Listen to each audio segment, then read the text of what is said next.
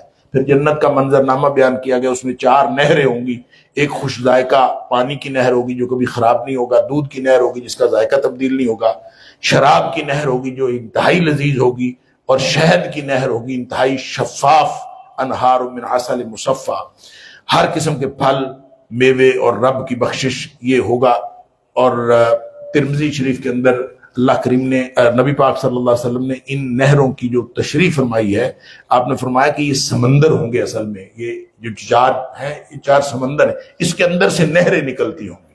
اور حدیث میں آتا ہے کہ نبی پاک صلی اللہ علیہ وسلم نے فرمایا سب سے اونچی جنت جو ہے وہ جنت الفردوس ہے، اسی کو اللہ سے جب بھی دعا مانگو تو جنت الفردوس مانگا کرو، اسی کے اندر سے نہریں نکلتی ہیں، اور سارے جنت کی نہریں جو ہے وہاں سے لگتا ہے یہ 4 نہریں جو ہے یہ جنت الفردوس کے اندر ہوگی۔ آگے منافقین کا جو جہاد سے فرار ہے اس کا ذکر کیا گیا ہے، اور پھر فرمایا کہ فہل، یہ 18 نمبر آیت بڑی اہم آیت ہے، فہل ينظرون الا الساعة ان تأتيهم بغتة، کیا لوگ اس بات کا انتظار کر رہے ہیں کہ ان کے اوپر قیامت اچانک آ جائے؟ فقد جاء اشراطها، جبکہ اس کی نشانیاں تو آ چکی ہیں، فَأَنَّا لَهُمْ إِذَا جَاءَتْهُمْ ذِكْرَاهُمْ، اور اگر قیامت آئی گئی تو پھر ان کو نصیحت پکڑنے کا کیا فائدہ؟ گویا اللہ یہ فرما رہے ہیں کہ جتنی قیامت کی نشانیاں ہیں چھوٹی اور بڑی، اللہ تعالیٰ اس لیے بھیجتا ہے کہ تاکہ تم قیامت آنے سے پہلے نصیحت پکڑ لو۔ یہ قیامت کی نشانیاں نصیحت پکڑنے کے لیے ہیں، اور قیامت جب آ گئی تو پھر نصیحت پکڑنے کا کوئی فائدہ نہیں ہوگا، قیامت آنے سے پہلے نصیحت پکڑ لی جائے۔ یہ ہے فلسفہ اور حکمت قیامت کی نشانیوں میں۔ آگے پھر فرمایا کہ قرآن کے اندر غور و فکر کریں، اور جو لوگ قرآن کے اندر غور و فکر نہیں کرتے گویا ان کے دلوں کے اوپر تالے لگے ہوئے، افلا یتدبرون القرآن ام علی قلوب اقفالها۔ پھر آگے مجاہدین کے لیے، اہل ایمان کے لیے کچھ ہدایات ہیں، اور پھر اعمال کی قبولیت کی 2 بنیادی شرطیں، یا ایھا الذین آمنوا اطیعوا اللہ واطیعوا الرسول ولا تبطلوا اعمالکم، اے ایمان والو اللہ اور اس کے رسول کی اطاعت کرو اور اپنے اعمال ضائع نہ کر بیٹھو۔ اس کا مطلب ہے ہر وہ شخص جو اللہ اور اس کے رسول صلی اللہ علیہ وسلم کی اطاعت نہیں کرتے، جو عمل اللہ کے ہاں قابل قبول ہے، ہر وہ عمل قابل قبول ہے جو اللہ کی رضامندی کے لیے اور نبی پاک صلی اللہ علیہ وسلم کے طریقے کے مطابق کیا جائے۔ اگر یہ 2 شرائط کسی عمل کے اندر نہیں پائی جاتی، ولا تبطلوا اعمالکم، تو اعمال ضائع ہو جاتے ہیں۔ آگے پھر دنیا کی بے حقیقتی اور اس پر پھر مالی جہاد کی اپیل کی گئی ہے کہ دنیا کچھ نہیں ہے، ہاں انتم ہؤلاء تدعون لتنفقوا فی سبیل اللہ، تمہیں اللہ کے راستے میں خرچ کرنے کے لیے بلایا جاتا ہے، لیکن تم میں سے بہت سارے لوگ ہیں جو بخل کرتے ہیں، روک رکھتے ہیں، لیکن جس نے بھی بخل کیا وہ پھر قیامت والے دن پچھتائے گا۔ آگے سورہ فتح ہے۔ سورہ فتح نبی پاک صلی اللہ علیہ وسلم کو بڑی پیاری تھی، بخاری شریف کے اندر آتا ہے کہ نبی پاک صلی اللہ علیہ وسلم اس کو دنیا اور اس کی تمام نعمتوں سے زیادہ عزیز رکھتے تھے، سورہ فتح کو، سبحان اللہ۔ مدنی صورت ہے، حدیبیہ سے واپسی پر اس کا نزول ہوا۔ آپ سب کو یہ واقعہ معلوم ہوگا، حدیبیہ اصل میں ایک معاہدہ ہوا تھا مسلمانوں کا مشرکین مکہ کے ساتھ، اور بہت سارے لوگ کہتے ہیں کہ یہ معاہدہ امن تھا۔ یہ ایک بڑی غلط فہمی ہے کہ یہ معاہدہ امن تھا، یہ معاہدہ امن نہیں تھا، یہ معاہدہ جنگ تھا۔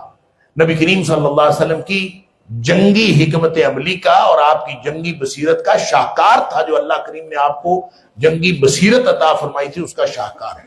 کیا جو عملاً جو ہوئے واقعہ ہوا وہ تو یہ ہوا کہ نبی پاک صلی اللہ علیہ وسلم کو خواب میں دکھایا گیا کہ ہم کعبے کا طواف کر رہے ہیں اور پھر ہم اپنے جو ہے وہ سر منڈوا رہے ہیں۔ تو صحابہ اکرام کو نبی پاک صلی اللہ علیہ وسلم نے خواب سے سنایا، اور نبی پاک صلی اللہ علیہ وسلم نے ارادے کا اظہار کیا، میں جا رہا ہوں۔ سارے تیار ہو گئے، 1400 صحابہ اکرام نبی کریم صلی اللہ علیہ وسلم کے ساتھ جانے کے لیے تیار ہو۔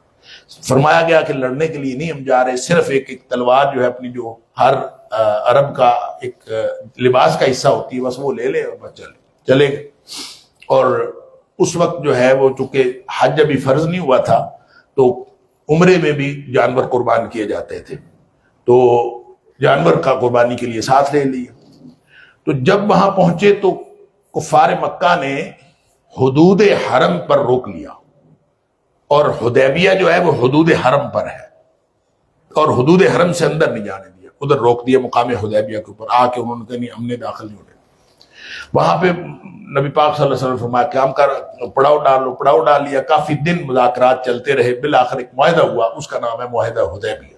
معاہدہ یہ ہوا کہ اگر کوئی کافر جو ہے مسلمان ہو کے مدینے آئے گا تو اس کو واپس کر دیا جائے گا، مدینہ سے اگر کوئی بندہ مکے آئے گا تو وہ اس کو واپس نہیں کیا جائے گا، آئندہ 10 سال کے لیے جنگ نہیں ہوگی۔ یہ بنیادی شکیں تھی اسے۔ اب ظاہر ہے یہ مسلمان جو ہے وہ سمجھ رہے تھے کہ یہ تو ایک، اور پھر یہ بھی کہ اس سال مسلمان واپس چلے جائیں، اگلے سال عمرے کے لیے آئے۔ اب عمرے کے بغیر واپس جانا اس نے مسلمانوں کو بڑا دل گرفتہ کیا۔ پھر یہ کہ جو مسلمان کا مکے آئے گا اس کو واپس نہیں کیا جائے گا، مکے کا بندہ مسلمان ہو کے مدینے آئے گا اس کو واپس کر دیا جائے گا۔ یہ بڑی عجیب و غریب شرائط تھی اور سارے مسلمان دل گرفتہ تھے۔ نبی کریم صلی اللہ علیہ وسلم نے معاہدہ کرنے کے بعد، معاہدے کے دوران بھی بڑے واقعات ہوئے۔ نبی پاک صلی اللہ علیہ وسلم نے جب کہا حضرت علی سے رضی اللہ عنہ سے لکھو، تو انہوں نے کہا کہ محمد رسول اللہ صلی اللہ علیہ وسلم کی طرف سے یہ معاہدہ ہے، تو انہوں نے کہا ہم رسول اللہ مانتے ہوتے تو پھر مسئلہ کیا تھا، ہم تو رسول اللہ نہیں مانتے۔ نبی پاک صلی اللہ علیہ وسلم فرمایا رسول اللہ مٹا دو، علی رضی اللہ عنہ فرمایا میں نہیں مٹاتا۔ بہرحال تفصیل اس کی بہت ساری ہے، مختصر یہ کہ معاہدہ ہوا اور سارے ہی مسلمان دل گرفتار تھے، اور نبی کریم صلی اللہ علیہ وسلم فرمایا سارے اپنے اپنے جانور ادھر ہی ذبح کرو اور واپس چلو۔ ایک بھی نہیں اٹھا۔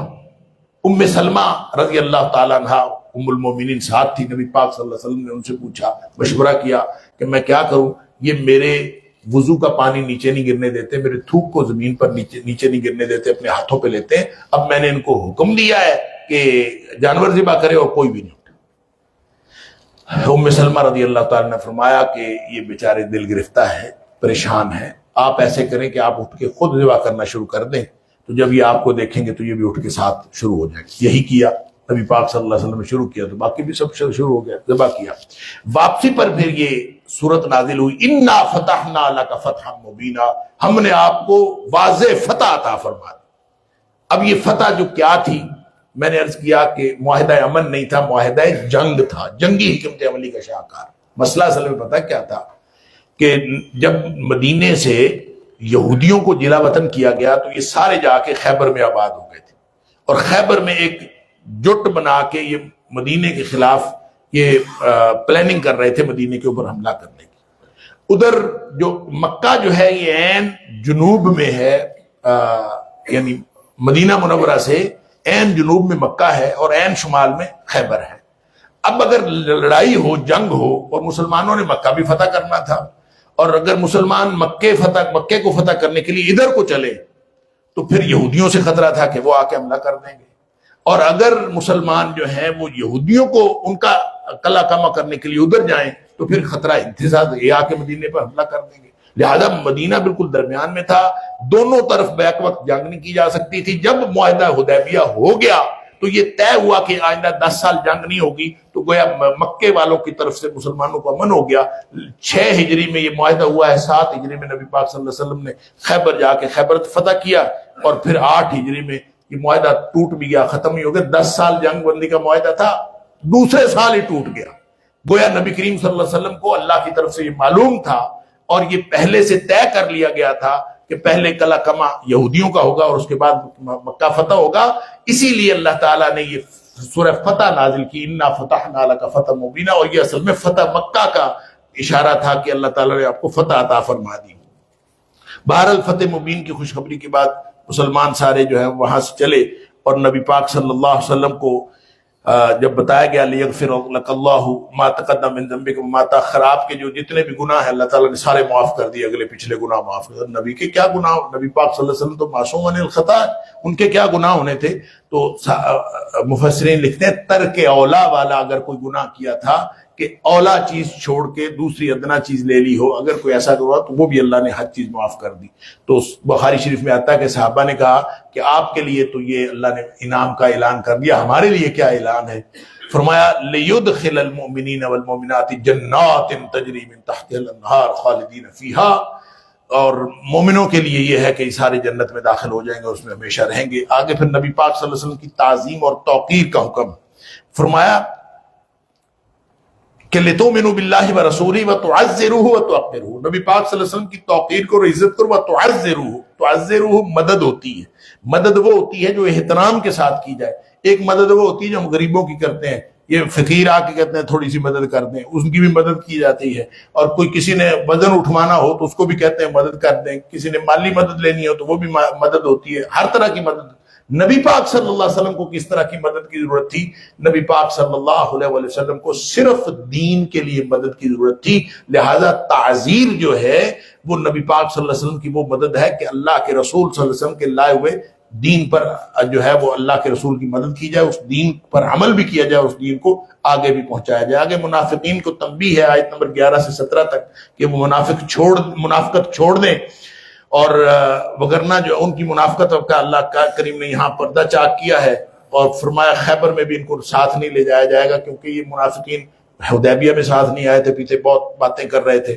آیت نمبر 18 سے 26 تک بیعت رضوان کا تذکرہ ہے، اور اس میں موجود صحابہ کرام کی مدح ہے۔ لقد رضی اللہ عن المؤمنین اذ یبایعونک تحت الشجرۃ فعلم ما فی قلوبہم، اللہ ان سے راضی ہو گیا جنہوں نے درخت کے نیچے آپ کے ہاتھ پر بیعت کی۔ بیعت رضوان ہوئی تھی اصل میں جب حدیبیہ کے مقام پر بیٹھے تھے تو حضرت عثمان سفیر بن کے گئے تھے مکہ میں، ان کو مکے والوں نے روک لیا، افواہ پھیل گئی کہ انہوں نے قتل کر دیا، شہید کر دیا حضرت عثمان کو۔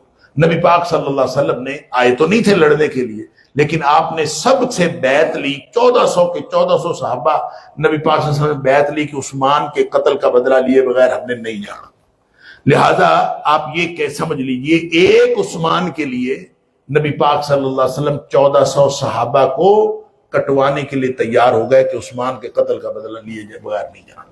اور وہ جو سب نے بیعت کی وہ اللہ کو اتنی پسند آئی۔ اب جب نبی پاک صلی اللہ علیہ وسلم بیعت لے رہے تھے تو دیکھیں یہ اتنی شاندار بیعت تھی اور خون پر بیعت تھی، تو جب سب کی بیعت ہو گئی نا تو نبی پاک صلی اللہ علیہ وسلم نے اپنے ایک ہاتھ کو عثمان کا ہاتھ قرار دیا اور اپنے دوسرے ہاتھ پر رکھا، اور وہی الفاظ دہرائے جو آپ دوسروں سے کر رہے تھے، اور فرمایا ہذہ لعثمان، یہ عثمان کی طرف سے بیعت۔ یعنی نبی پاک صلی اللہ علیہ وسلم کو اتنا پیار تھا حضرت عثمان رضی اللہ تعالیٰ عنہ کے ساتھ کہ کہیں وہ ثواب سے محروم نہ رہ جائے۔ اللہ ذوالنورین ہے نا، اور نبی پاک صلی اللہ علیہ وسلم 2 صاحبزادیاں یہ کے بعد دیگرے ان کے عقد میں آئیں، اور آپ کو معلوم ہوگا کہ بدر میں بھی حضرت عثمان غنی رضی اللہ تعالیٰ عنہ ساتھ نہیں گئے تھے۔ نبی کریم صلی اللہ علیہ وسلم نے فرمایا تھا آپ کی صاحبزادی بیمار تھیں، اور حضرت عثمان غنی رضی اللہ تعالیٰ عنہ کو نبی کریم صلی اللہ علیہ وسلم نے فرمایا تھا کہ تم ان کی عیادت کے لیے ادھر ہی ٹھہرو، بدر والوں کے لیے جتنا اجر بدر والوں کو ملے گا اتنا اجر بھی تمہیں ملے گا، اور جتنا مال غنیمت ان کو ملے گا مال غنیمت میں بھی تمہیں حصہ ملے گا۔ لہذا امام بخاری علیہ الرحمہ نے جو بدری صحابہ کی لسٹ فہرست دی ہے اس میں حضرت عثمان غنی رضی اللہ عنہ کا نام ہے، اللہ کے وہ لڑے نہیں تھے۔ تو یہاں اللہ کے رسول صلی اللہ علیہ وسلم نے 1400 صحابہ کرام سے بیعت لے لی۔ اللہ فرماتا ہے کہ یہ جو جب درخت کے نیچے جو بیعت لی ہے نا، اللہ سب سے راضی ہو گیا۔ کتنے تھے؟ 1400 تھے، اللہ سب سے راضی ہو گیا۔ اور لوگ یہ جو بعض لوگ جو صحابہ کرام کا بغض رکھتے ہیں اپنے دل میں، وہ کہتے ہیں جی وہ بیعت تو انہوں نے کی تھی لیکن دل کی باتیں جو ہے نا اندر کچھ اور تھا۔ اللہ فرماتا ہے فعلم ما فی قلوبہم، اللہ جانتا ہے، اللہ نے جان لیا جو کچھ ان کے دلوں میں تھا، لہذا یہ سارے کے سارے صحابہ کرام جو ہیں جنتی ہیں اللہ کے فضل سے۔ آگے پھر جو کہ خواب سچا ہونے کی ایک اللہ تعالیٰ نے فرمایا تھا کہ خواب تمہیں آیا ہے، اور صحابہ کہتے تھے خواب سچا تو نہ ہوا، تو اگلے سال پھر سارے صحابہ کرام گئے۔ لقد صدق اللہ رسولہ الرؤیا، اللہ تعالیٰ نے نبی پاک صلی اللہ علیہ وسلم کے خواب کو سچا کر دکھایا، سب گئے اور جا کے اسی طرح سے حلق بھی کروائے اور طواف بھی کیا اور سب کچھ کیا۔ فرمایا اسلام جو ہے غالب ہونے کے لیے آیا ہے، هو الذی ارسل رسولہ بالہدی ودین الحق لیظہرہ علی الدین کلہ، اسلام غالب ہونے کے لیے آیا ہے، اس کی خوشخبری سنائی گئی ہے۔ اور سورت کے آخر پہ صحابہ کرام کی مدح اور ان کے اوصاف بیان کیے گئے ہیں کہ نبی پاک صلی اللہ علیہ وسلم کے ساتھی ہیں اور کفار کے لیے سخت ہیں، آپس میں بڑے نرم ہیں، عبادت گزار ہیں، اللہ کے فضل اور خوشنودی کے طلبگار ہیں، سجدوں کی وجہ سے ان کے چہرے روشن ہیں، لہلہاتی کھیتی کی طرح ہیں، ان سے مغفرت اور اجر کا وعدہ ہے اللہ تعالیٰ نے دیا۔ آگے سورہ حجرات ہے، سورہ حجرات مدنی صورت ہے، اس میں معاشرتی حقوق اور آداب اور احکام بیان کیے گئے ہیں، اور فرمایا کہ منافقت سے بچتے ہوئے اللہ اور اس کے رسول صلی اللہ علیہ وسلم اور دیگر مسلمانوں کے حقوق ادا کرو، حقوق کی صورت۔ لیکن اس کی جو پہلی آیت ہے، یا ایھا الذین آمنوا لا تقدموا بین یدی اللہ ورسولہ، اے ایمان والو اللہ اور اس کے رسول صلی اللہ علیہ وسلم سے آگے نہ بڑھو، یہ گویا ایک آئینی حکم ہے۔ مفسرین نے لکھا ہے کہ یہ جو پہلی آیت ہے کہ یہ آئینی شک ہے۔ کیا مطلب؟ کہ کوئی قانون اللہ اور اس کے رسول صلی اللہ علیہ وسلم کے مخالفت میں نہیں بن سکتا، جو نبی پاک صلی اللہ علیہ وسلم نے فرمایا لا طاعت لمخلوق فی معصیت الخالق، جس میں اللہ کی نافرمانی ہو رہی ہو اس میں کسی کی فرم برداری نہیں کی جا سکتی، نہ والدین کی، نہ حکمرانوں کی، کسی کی فرم برداری نہیں کی جا سکتی جس میں اللہ، لہذا یہ آئینی طور پر بتا دیا گیا کہ اللہ اور اس کے رسول صلی اللہ علیہ وسلم کے حکم کے خلاف کوئی قانون نہیں بن سکتا۔ تو آگے پھر نبی پاک صلی اللہ علیہ وسلم کے تمام حقوق اور آداب رسالت کی بات ہے کہ اللہ کے رسول صلی اللہ علیہ وسلم سے آگے نہ بڑھو، آواز بلند نہ کرو، نبی پاک صلی اللہ علیہ وسلم سے آواز بلند کرو گے تو سارے کے سارے اعمال ضائع ہونے کا خطرہ ہے۔ ایک دوسرے کی طرح نبی پاک صلی اللہ علیہ وسلم کو نہ پکارو، دیوار کے پیچھے سے نہ پکارو، کیونکہ کچھ وفد آیا تھا وہ پیچھے سے نبی پاک صلی اللہ علیہ وسلم کو پکار رہے تھے، ان کو منع کر دیا گیا، اور پھر اطاعت کرو۔ ثابت بن قیس رضی اللہ تعالیٰ عنہ، ان کا بعض لوگوں کی پچ آف وائس بلند ہوتی ہے، ویسے ہی آہنگ بلند ہوتا ہے، تو ان کی آواز بلند تھی، اور جب بھی وہ بات کرتے تھے ان کی بات آواز نبی کریم صلی اللہ علیہ وسلم سے بلند ہو جاتی تھی۔ بہت پریشان ہوئے، گھر میں بیٹھ گئے کہ یہ تو میرے اعمال سارے کے سارے ضائع ہو گئے، میری آواز نبی پاک صلی اللہ علیہ وسلم کی آواز سے بلند ہو جاتی۔ اللہ کے رسول صلی اللہ علیہ وسلم نے صحابہ کو بھیجا کہ جا کے اس کو بتاؤ کہ وہ اہل جنت میں سے ہیں، اور وہ ایسے نہیں ہیں کہ وہ اللہ کے رسول صلی اللہ علیہ وسلم کے خلاف ہیں۔ تو پھر بعد میں صحابہ کہتے ہیں کہ وہ بڑے خوش ہوئے اور جنگ یمامہ میں شہید ہوئے، اور نبی پاک صلی اللہ علیہ وسلم کی بتائی ہوئی خوشخبری ان کی سچی ہوئی۔ آگے مسلمانوں کے باہمی حقوق ہیں، ان کے احترام کی تدابیر بتائی گئی ہیں۔ پہلے تو ایک خبر کی تحقیق کر لیا کرو، کوئی بھی خبر آئے ایسے خواہ اٹھ کے بھاگنا لیا کرو کہ کوئی کسی کو نقصان ہو سکتا ہے۔ پھر آگے معاشرتی آداب، باہمی اخوت کو فروغ، آپس میں لڑائی ہو جائے تو صلح کر لیا کرو، دو جماعتیں آپس میں لڑیں تو دونوں کی صلح کرا دیا کرو، اگر پھر بھی کوئی دوسرے پر حملہ ور ہوتا ہے تو جو زیادتی کرتا ہے اس کے خلاف سارے مل کے لڑو۔ ایک دوسرے کی تحقیر نہ کیا کرو، تمسخر نہ اڑایا کرو، عیب نہ لگایا کرو، برے القاب سے ایک دوسرے کو نہ پکارا کرو، بدگمانی سے بچو، تجسس میں نہ پڑا کرو، ایک دوسرے کی ٹو نہ لگایا کرو، غیبت نہ کیا کرو، اور غیبت کرنے کو مردہ بھائی کا گوشت کھانے کے مترادف قرار دیا۔ اللہ آگے فرمایا کہ یہ جو بڑے بڑے خاندان ہیں نا، شرف و برتری جو ہے نہ دولت سے ہوتی ہے، نہ خاندان سے ہوتی ہے، نہ نسل سے ہوتی ہے، شرف و برتری صرف اور صرف تقوی سے۔ ان اکرمکم عند اللہ اتقاکم۔ اس کا مطلب یہ نہیں کہ خاندان کی کوئی حیثیت ہی نہیں، خاندان کی حیثیت ہوتی ہے۔ فرمایا وجعلناکم شعوبا وقبائل لتعارفوا، یہ جو قبیلے اور خاندان ہیں یہ تعارف کے لیے، تعارف کے اندر ساری باتیں شامل ہوتی ہیں، راجپوت ایسے ہوتے ہیں، ارائی ایسے ہوتے ہیں، جٹ ایسے ہوتے ہیں، ہے نا تعارف، سب کو پتہ چل جاتا ہے۔ اس کا مطلب ہے خاندان کی حیثیت کوئی نہ کوئی ہے، اور اسی طرح اس کو دیکھ لینا چاہیے، اگر کوئی رشتہ وغیرہ کرنا ہو تو ان چیزوں کو دیکھ لینے میں حرج کوئی نہیں، کیونکہ یہ تعارف کی چیزیں، یہ فضیلت کی چیزیں نہیں ہیں، تعارف کی چیزیں البتہ ہیں۔ کیونکہ ایک صحابی نے رشتہ کیا، نبی پاک صلی اللہ علیہ وسلم کو بتایا میں نے منگنی کی ہے، آپ نے فرمایا کس قبیلے میں؟ اس نے کہا میں فلاں قبیلے میں کی۔ آپ نے فرمایا دیکھ لینا اس قبیلے کی خواتین کی آنکھوں میں ٹیڑھا پن ہوتا ہے، بہنگا پن ہوتا ہے، کہیں وہ بھینگی نہ ہو، دیکھ لیا۔ یعنی اس کا مطلب ہے عام قبیلوں کے بارے میں جو بھی کوئی بات ہوتی ہے اس کا خیال رکھ لینا، رشتہ وغیرہ کرتے وقت اس میں کوئی حرج نہیں ہے۔ لیکن فضیلت و فوقیت کس چیز کو ہے؟ ان اکرمکم عند اللہ اتقاکم۔ کوئی چھوٹے خاندان سے ہو، کوئی بڑے خاندان سے ہو، اس کو کوئی فضیلت نہیں ہے۔ فضیلت و فوقیت اس بات کو ہے کہ کون زیادہ تقوی والا ہے۔ آگے پھر ایمان اور اسلام کا فرق بتایا کہ لوگ جو ہیں وہ کہتے ہیں کلمہ پڑھتے ہیں لا الہ الا اللہ محمد رسول اللہ، کہتے ہیں ہم مومن ہو گئے۔ اللہ فرماتا ہے مومن نہیں ہوئے، کہو ہم مسلمان ہوئے، ایمان ابھی دلوں میں داخل نہیں ہوا۔ یہ جو اسلام ہے پورا پورا، نماز پڑھنا، روزے رکھنا، زکوٰۃ دینا، حج کرنا، حقوق العباد، حقوق اللہ، سارے کا سارا دین، اس پر عمل کرتے جاؤ گے، ایمان دل میں داخل ہوتا چلا جائے گا۔ تو یہ فرق ہے ایمان اور اسلام میں۔ اللہ تعالیٰ نے یہاں پہ فرمایا، پھر آخر پہ منافقین کو خالص ایمان لانے کا حکم دیا ہے اور نفاق کا علاج بتایا۔ اللہ اکبر! کیا نفاق کا علاج یہ ہے کہ خرچ کرو۔ اللہ! جو نفاق کا علاج ہے انفاق، اللہ کے راستے میں خرچ کرو۔ اور فرمایا کہ آپ کو اپنے اسلام کا احسان دلاتے ہیں، اللہ نے ان کے اوپر احسان کیا ہے کہ ان کو ایمان کی ہدایت دی۔ آگے سورہ قاف ہے، سورہ قاف کو سورہ باسقات بھی کہتے ہیں۔ باسقات کا مطلب بلند و بالا۔ اس کے اندر تمام اہم مضامین ہیں، پیدائش، باس بعد الموت، قیامت، حساب کتاب، جنت، جہنم، ثواب، عقاب، ترغیب ترہیب، سب کچھ اس کے اندر۔ اللہ اکبر! ایسی صورت ہے جس کو سن کر فکر آخرت پیدا ہوتی ہے۔ نبی پاک صلی اللہ علیہ وسلم ایک عرصہ تک اس کو خطبے کے اندر، جمعے کے خطبے کے اندر نبی پاک صلی اللہ علیہ وسلم ممبر کے اوپر پڑھتے رہے، اللہ، تاکہ لوگوں کو ترغیب ہو اور ترہیب بھی ہو۔ اور اس میں پھر ایک نا طوال مفصل، نبی پاک صلی اللہ علیہ وسلم فرمایا طوال مفصل ہے، اور اس میں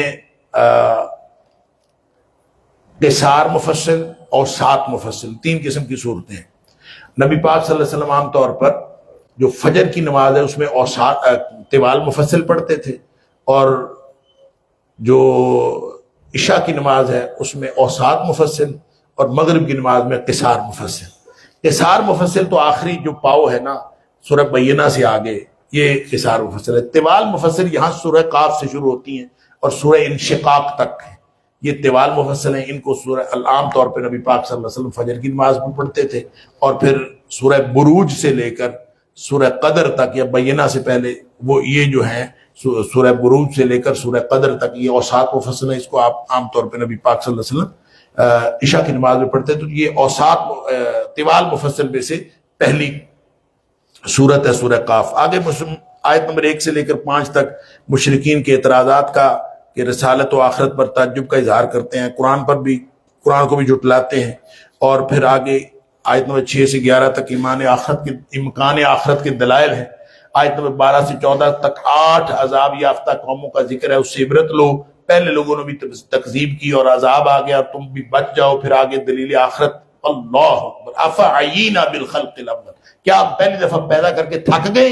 اللہ تعالیٰ پوچھتا ہے اس کو دلیل کے طور پر، کیا پہلی دفعہ تھک گیا اللہ تعالیٰ کہ دوبارہ جو ہے وہ پیدا نہیں کر سکتا؟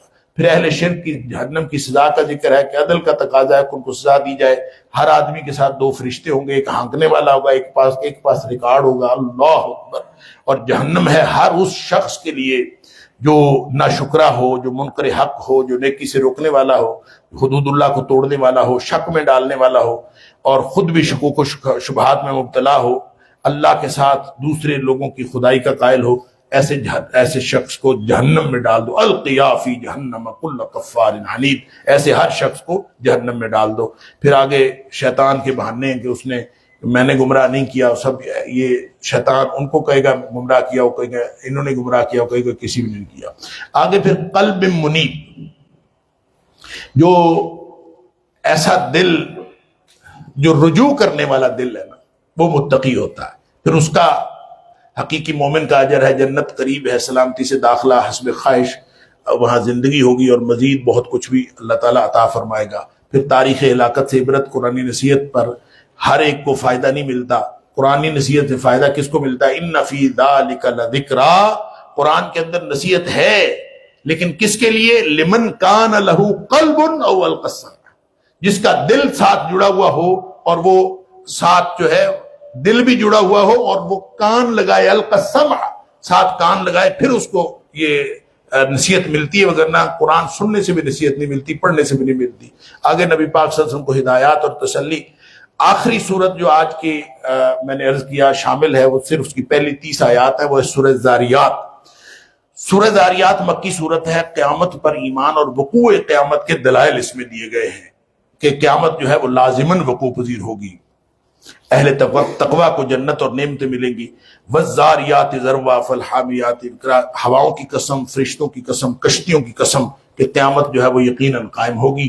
آگے اہل تقوی کی صفات ہیں، نیکیاں کرنے والے ہوتے ہیں، رب کے دیے پر خوش ہوتے ہیں، راتوں کو عبادت کرنے والے ہوتے ہیں، سحری کو استغفار کرنے والے ہوتے ہیں، اپنے مال میں سے غریبوں کا، مسکینوں کا حق دینے والے ہوتے ہیں۔ آخر پہ ایک مثال ہے، حضرت برباد قوموں کا تذکرہ اللہ کریم نے کیا ہے، تو اس کے ابتدا میں حضرت ابراہیم علیہ السلام کا ذکر ہے، جو پہلے بھی میں نے آپ کو عرض کیا تھا کہ جب کبھی حضرت لوط علیہ السلام کی قوم کی تباہی کا ذکر ہوتا ہے تو شروع میں ابراہیم علیہ السلام کا ذکر ہوتا ہے کہ فرشتے جو ان کو تباہ کرنے کے لیے آئے تھے وہ پہلے حضرت ابراہیم علیہ السلام کے پاس آئے، تو ابراہیم علیہ السلام کے پاس فرشتے آئے تو حضرت ابراہیم علیہ السلام نے آؤ دیکھا نتاؤ جا کے بھنا ہوا بچڑا لا کے ان کے آگے رکھ دیا، چل۔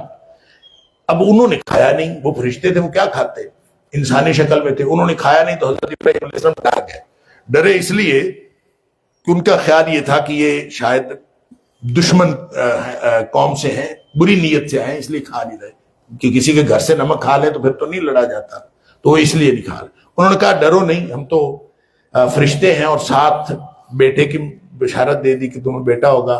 تو اماں سارا کھڑی ہوئی تھی، وہ پریشان ہو گئی، اس نے اپنے منہ پہ یوں ایک ہاتھ مارا، اس نے کہا کہ میں تو بانجھ ہوں اور یہ بڈھا کھسٹ ہے تو کیسے بیٹا کیسے ہوگا؟ تو فرمایا قالوا کذالک قال ربک، فرشتوں نے کہا اسی طرح تمہارے رب نے پیغام دیا ہے، ہم نے پیغام تمہیں دے دیا ہے، انہ هو الحکیم العلیم، اللہ حکمتوں کو جانتا ہے، اللہ جاننے والا ہے۔ اللہ تعالیٰ مجھے آپ کو سب کو قرآن سمجھنے اور عمل کرنے کی توفیق عطا فرمائے۔